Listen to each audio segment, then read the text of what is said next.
Hey, hey, hey, happy Tuesday with Tamika. Thank you all so much for joining me for yet another episode of Tuesday with Tamika, where you guys already know what it is. We believe in lifting as we climb, turning our trials into treasures, living a life to inspire and not impress, and allowing God to fully restore us. And did you guys remember pillar number 5? We have a new grounding statement and core value, and that is opening up and heal and loving as if we've never been hurt. I'm super excited about this week's episode. It is going to be really good. 2023 has brought us a lot of things. It brought us a lot of good and it brought us a lot of heartache. But what I know is no matter what part or where you're at on that pendulum of good or bad, legacy matters. Legacy matters. And I am a firm believer of everything that you say and do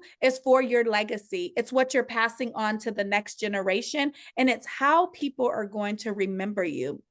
I believe that today's guest knows a lot about legacy because she has years in the game, you guys. I believe in bringing people on the podcast that have receipts. They're not new to this, but they're true to this. And I know that my beautiful guest is going to inspire us. She's going to lift us and she's going to show us how to bring more legacy into all of the things that we do. So without further ado, hey sis, you have a minute?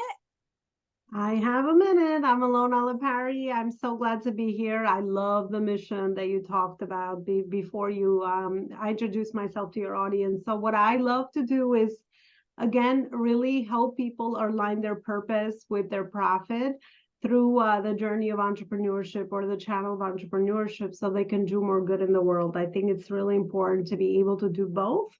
And you said it, Tamika, it's always about that positive impact that you are leaving behind as we physically will eventually pass. And this is just, one of those stops in the journey for most of us. So let's make it a good one and let's help, contribute, add value with our gifts and our experience. And that's what I love to help others do as well. I love that. Thank you so much for sharing that and for being a guest on today's podcast. So before we started recording, I was joking that I hear a little accent and we discovered it's a mixture. You're a mixture of some New York, and I love my New York girls as well as Albanian. And so I'm very interested as we dive into this conversation of how entrepreneurship played into your culture. I'm ignorant with, your culture, but I'm going to assume, I'm going to jump out there and assume that Albanian women may not always be seen as entrepreneurs. That may not be a path that many women in your culture pursue. Am I correct? And I want to know a little bit more about how the two have intersected for your benefit. Yeah, I love that question because it brings me back to my origin story of how did I even, come to this point to be able to do the work that I do. And it's always those meaningful moments in our journey that leaves the lasting impact. And they turn when you look back and reflect back to your life, you can realize that even the challenges or the things that happen to you have been all on purpose so that you can become the person you are today. At least that's kind of how I think about things today. But just going back, migrated to New York when I was only 15 years old. I was the oldest child with my parents and my little siblings.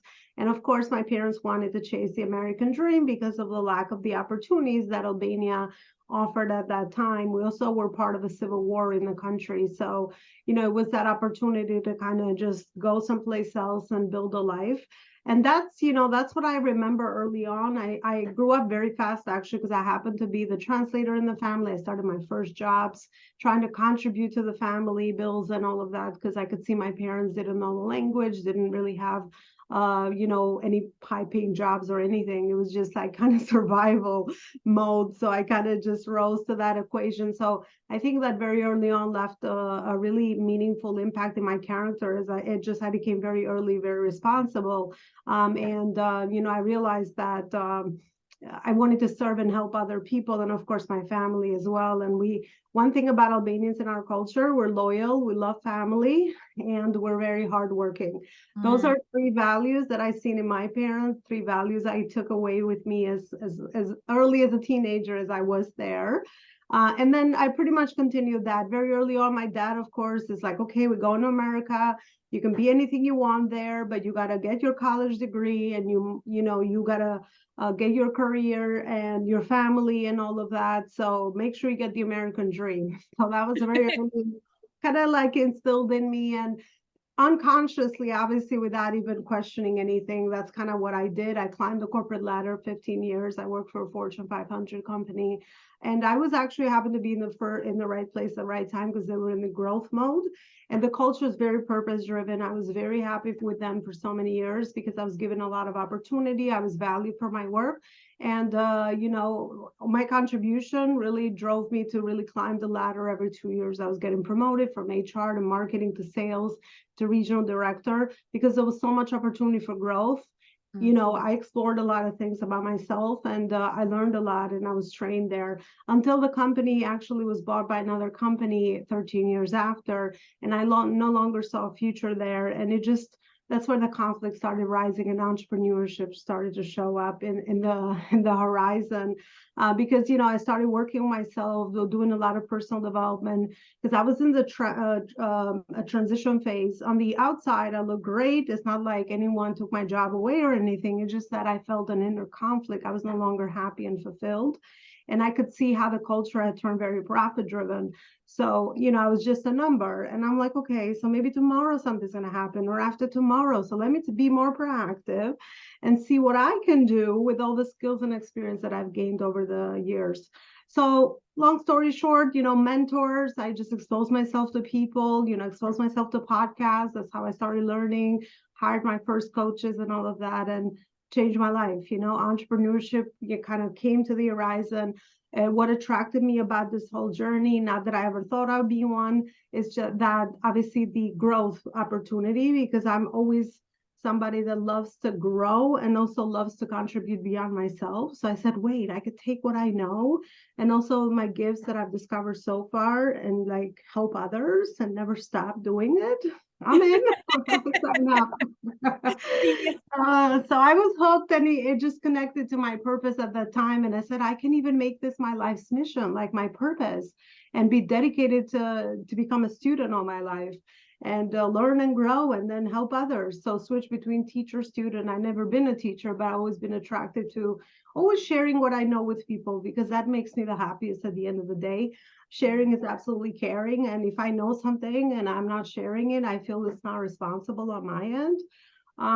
So that's kind of, how I ended up doing what I'm doing. I did some executive coaching at the beginning, trying to explore the coaching world. Where in the coaches did I fit, or where was I going to find that I solve the biggest problem for people and also deliver the biggest results? Because for me, that's very important. And then I tested some career coaching, and then I still wasn't finding myself. So after I started helping people with businesses and seeing the way my business evolved and grown as well, and the knowledge and expertise, I also paired my leadership skills and my business acumen for the other 15 years. I was able to put it together. And I'm like, oh my gosh, I can have more people just like me do more good in the world, but really be profitable, because we need money as a tool so that we can, fund and we can have the freedom we want, but also hire people, spend money to help more people and create more transformation. So that's how I'm like, okay, that's all I'm doing for the rest of my life. I'm going to help them align their purpose and profit, just like, what I've done. So yeah, that's kind of how I got here. And I'm always learning and growing. I don't know what the next year is going to look like, but I love the journey of just being curious and just being open to the expansion of even my awareness around how I want to, uniquely add value to this world. And that's kind of what wakes me up in the morning without an alarm clock.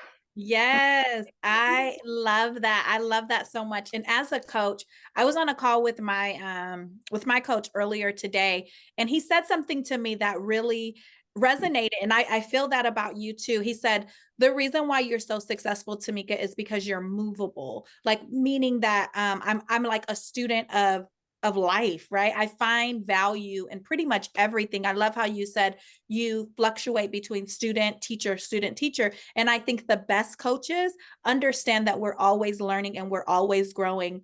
And one thing I know about entrepreneurship, though, is so there's no one telling us when to clock in and when to clock out. So we often kind of overwork ourselves, and sometimes we don't have good work boundaries. So I want to kind of talk about that. How have you implemented good work boundaries? And also, how do you help your clients? Because that is something, we could work at 2 in the morning, at 4 in the morning, I recently changed my home office so that I'm not working in my bed. That's a boundary for me that I'm going to put into place in 2024. How have you, as someone, because this is what I know before you answer that question. As an oldest child, I am also the oldest of many siblings. And sometimes we don't have boundaries because we are like mini moms. And so we learn very early that other people's problems and other people's things are our problems. And so we don't know how to really take care of ourselves and implement boundaries for ourselves or for others for us to be truly successful. So how have you navigated the world of boundaries to make sure that your business thrives and not just survive? I love the connection you made about being the oldest child. I never really thought about it that way, but that makes so much sense that that's actually been the inner work that I've had to do. It's been a journey for sure.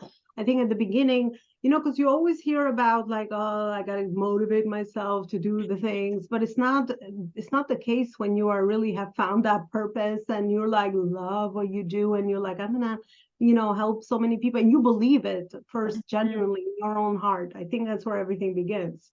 And you have that, strength and belief in yourself that, at the beginning is so needed because you don't always have all the evidence, let's say, that this is actually like manifested, materially in the world, not only by, money, but also helping people and all of that. And that's where every business growth journey starts, right? We start with those first couple of people we help, and then we grow and scale from there. But to answer your question back to kind of, self-care, it's been definitely a process. And I don't think we ever perfect this process because now I'm in scalability mode. I just expanded again and I'm now hiring more people. So like it never really stops. I think it's important for us to clarify ahead of time those things that matter to us the most. Like for me, is my health, like my meditation practice, my spiritual practice, my physical exercise time, my time with my family, right? So those have to be non-negotiables first, and they go on my calendar first. At least that's what I've learned over the years, because it would be the other way. And then that's what I prioritize my own life as the CEO of my own life first. So I plug all those in my agenda, and I consider those to be very sacred and important. Sometimes, again, if you don't have a habit such as this, as I didn't either, of self-care, because I was like, okay, the person that helped everyone, it's going to be a process to be able to kind of abide by your own calendar, so to speak, or respect the time that you set for yourself. But that's kind of what I've learned is the most important piece, to start with my personal first, because if I am respecting and giving myself time to recharge and do the things that I enjoy beyond business, then I'm going to come back to my business even fuller. Because one thing about entrepreneurship and loving what you do, you may be physically not working, but your mind is working. You're in the shower thinking of the next idea. You're in the bedroom. So I respect you for putting that boundary and being like, this is actually my home office. And that's what I do also. I have like a separate space, and I'm like, when I go there, I work. The rest of the time, I try to calm down. And it's not always easy because I'm bringing my mind with me in my family room and talking to the kids and all that. But it's a process, especially when you work from home. I think that detachment, because I would do a 9 to 5, and I understand the difference between going somewhere and, now working, in your home environment. It's kind of harder to switch off and on for sure. But, we try to be intentional. I think that's kind of what I would share with people is plan your personal time first, your self-care time first, honor yourself first, and then put boundaries around your business. And that's why I'm so passionate about the pillars that I teach in business legacy, which is branding, marketing, sales, systems, and team.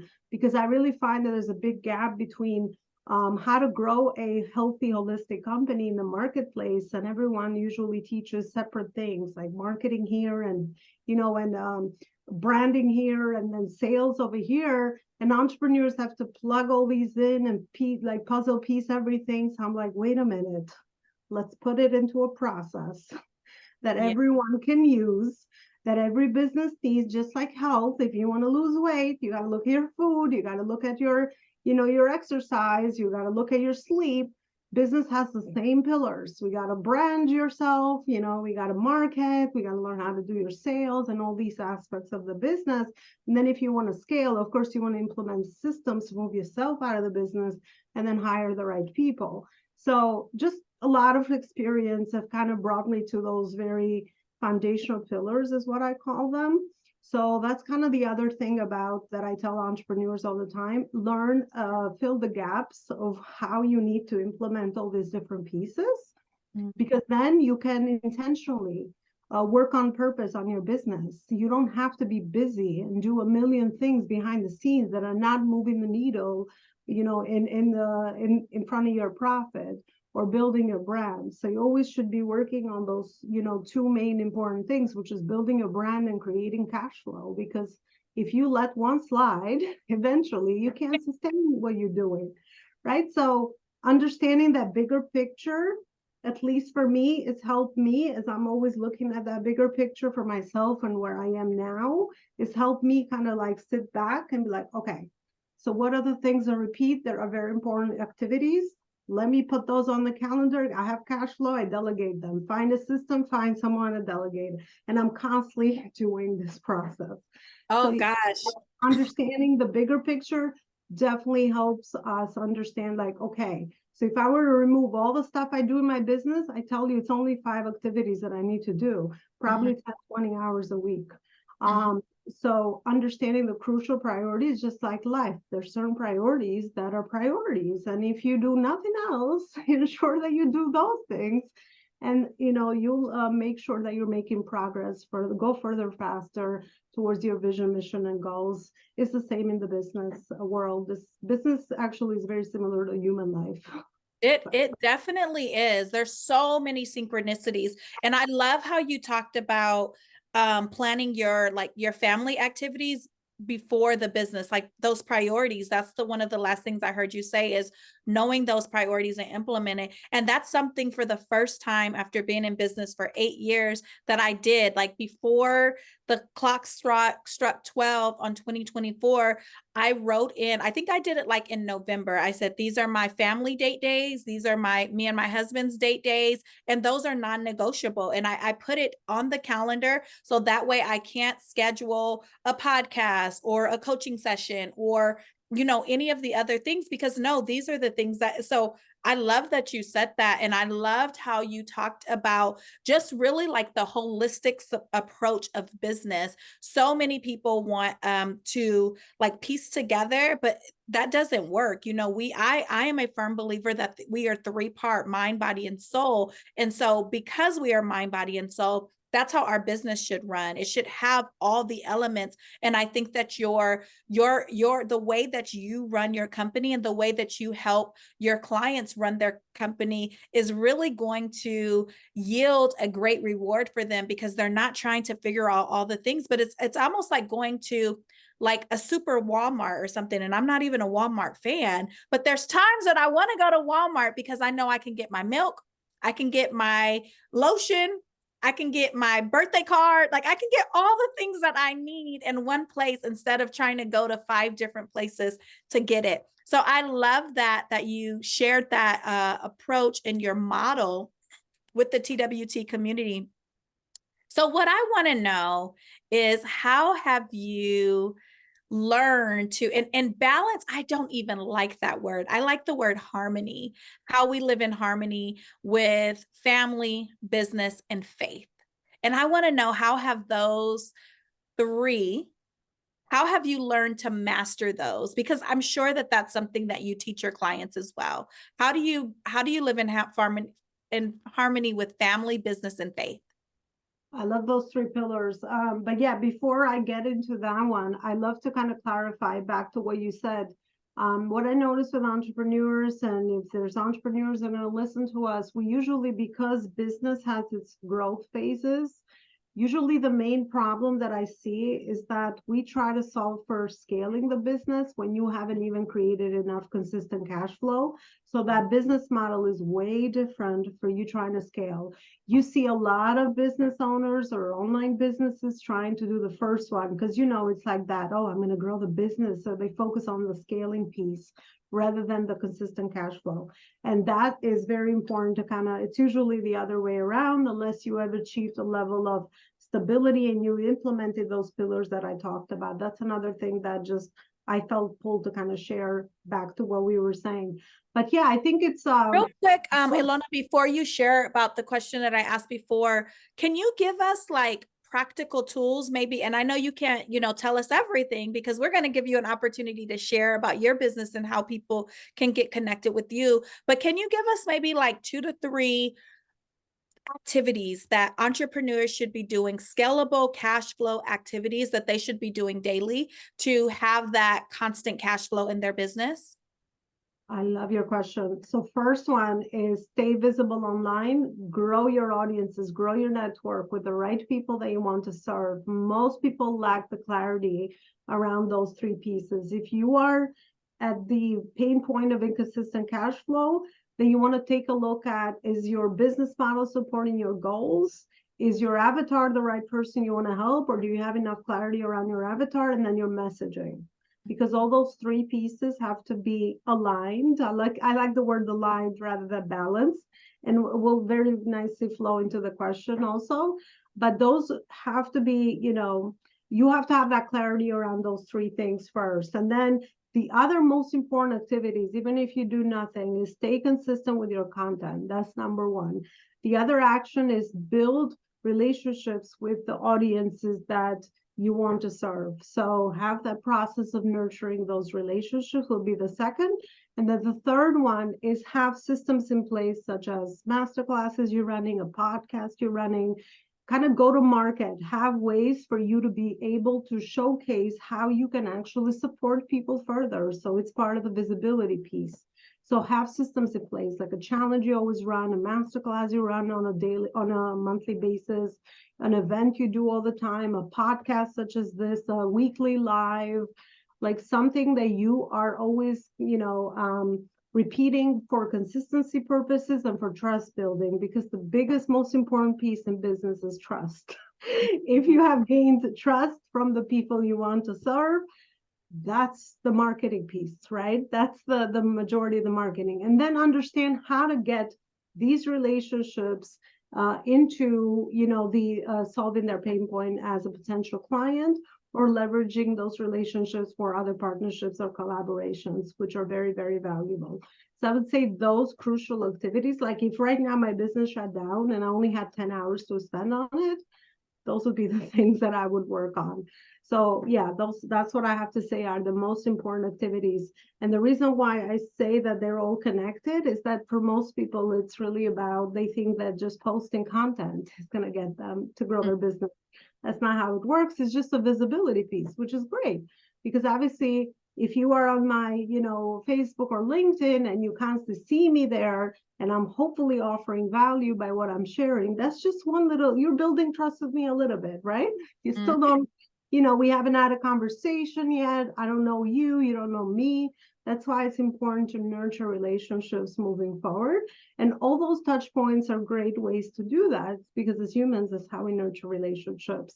And always be networking, always add, new connections, and always be building your audiences. That's an ongoing business activity that never should be stopping.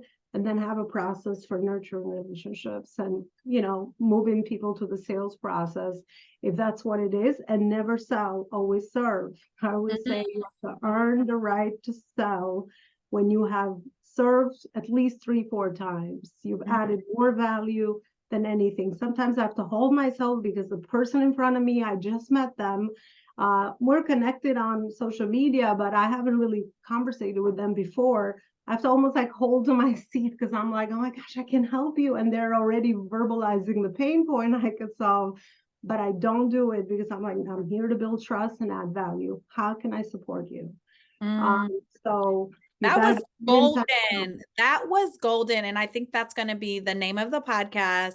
Never sell, always serve. Because that was golden. And I think anyone that is, even has the idea of jumping into entrepreneurship, there's a lot of false narrative out there that, like, the laptop life, and you can just take your laptop by the beach and post content and you're going to make $1 million.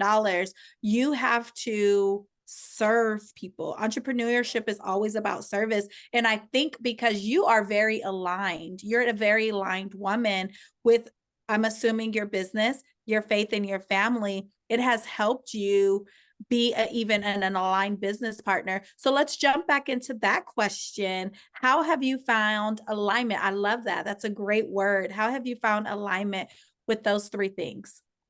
I think it's back to what you just said. They feed into each other. So if I have a healthy family dynamic and relationship, well, first it starts with self.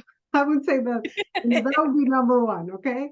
So once we do that, if I have a healthy family dynamic, of course, I'm going to fuel myself with the quality time I get in my family and all the needs met. I don't know if people have, read the 5 love languages, but, we all feel love in different ways. So if those relationships are fulfilling, then I can start nurturing, my spiritual. I mean, obviously, you don't have these, don't come in order, but I learned that one of the most important pieces for me is to get in touch with my intuition, get in touch with my inner self, rather than figuring out and asking for answers, over the entire world.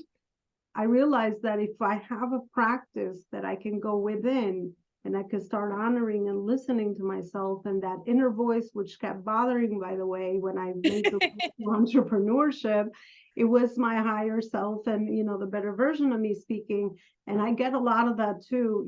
Once you learn how to tap into it, then it becomes really amazing because it's like, I can have an innovative idea that is just coming out of myself and I apply that and I'm like, boom, it could be my next success, right?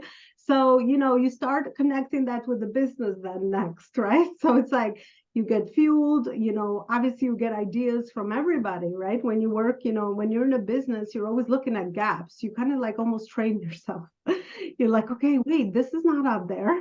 This is not out there. And then you talk to people and you're like, okay, well, what can I do different? And that's how your innovative ideas come to you. And I think if you have those nourishing relationships with your spiritual side, with your family, with your other relationships. In my business, my team is my family. I don't know how to even separate, the two a lot of the times because I refer to business as parenting as well. Like I love the parenting piece because I find my purpose as a parent. I have 2 kids, is to make my kids independent, to role model for them, be that silent leader, right, servant leader, where I'm not just like shouting like do this and do that and do that, like I'm just like showcasing this stuff and hopefully I'm making my kids independent.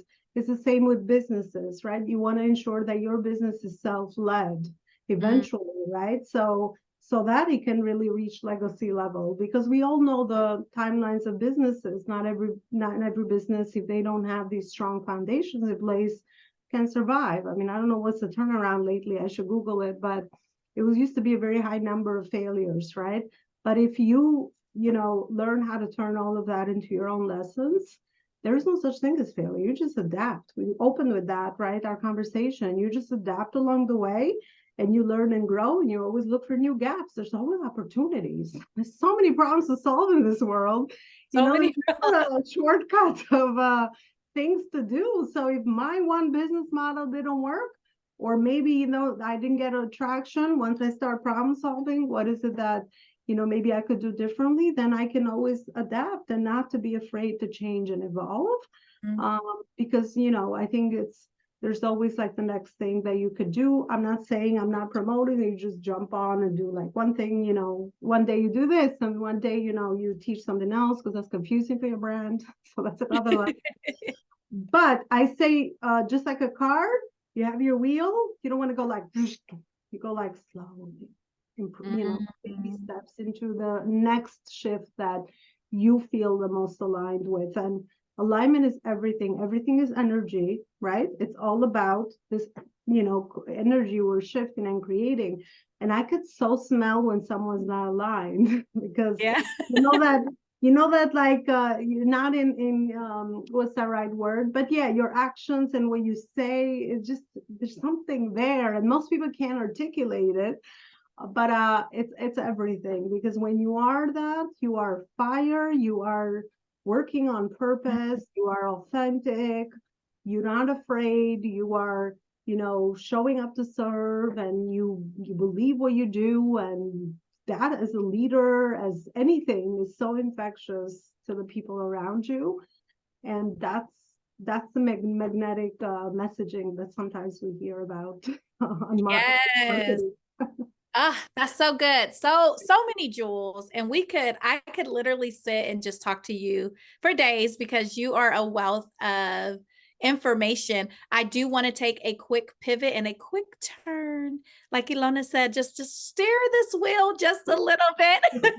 And I want to invite you. She talked about those cash flows injecting activities. And I actually have an opportunity for everyone that is listening. I have a masterclass on boundaries because I believe one of the reasons why we fail in relationships, whether it's your business relationship, your romantic relationship, or even your relationship with your children, is because you do not set and maintain healthy boundaries. So on January 27th, we are having a masterclass, Empower Her Boundaries. All you have to do is go to the link in my Instagram, click the link and register. I would love to see you there.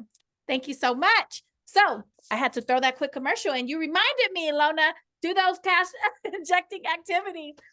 So I want Because to that's share. service right there. That's service. You're going to put your time, you're going to put your knowledge and expertise to service whoever shows up there. And I hope, people register, because boundaries, oh gosh, is such an important piece, even in everywhere. Once you learn and get that self-awareness, which is, I'm sure you'll touch upon that, it's a different ball game for sure. So yeah, that's the way that you just served people now, right? You have another opportunity for them to be able to change their lives essentially, or just pick up a few quick wins from what they can maybe pick up in an hour.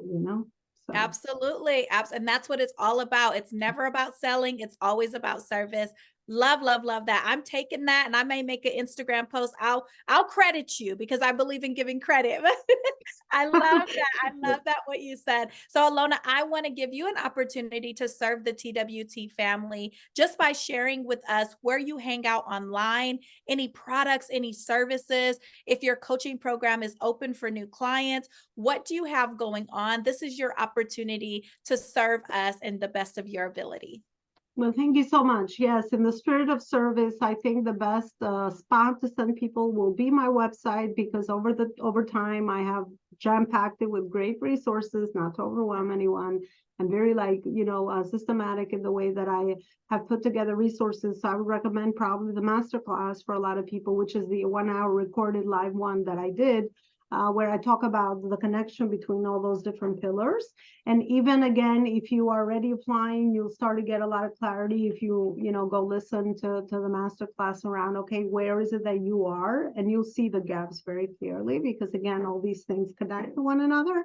And that's kind of the purpose of that master class, so that I can help you connect where you are and where you're trying to go, and what phase are you in? Are you in the consistent cash flow, base building phase, or are you in the scalability phase? And you'll walk away, with lots of clarity after you attend the master class. But it would be my website, elonaloparicoaching.com. I also am big on community. I have a Facebook group. It's called the Life School. And people just can come there, and I do a lot of stuff in there to ensure that I'm adding value to the community. I'm not just sharing my knowledge, expertise, and gifts, but I run a lot of events, speaking events, because I love the speaking aspect of things. And I can love to connect people together. I'm a business dot connector and a human connector. That's kind of the two Yeah. things that I love to do the most. I love that. We will definitely have all of Ilona's information in the show note. We will put the link to her website, to her Facebook group, even to the masterclass. So you have no excuses. Listen, 2024, build your legacy. It's time. If not you, then who? I want to thank you, Elona, for spending this time with me. Thank your family, your husband for for sharing you with us, with the community, for this time that we have shared.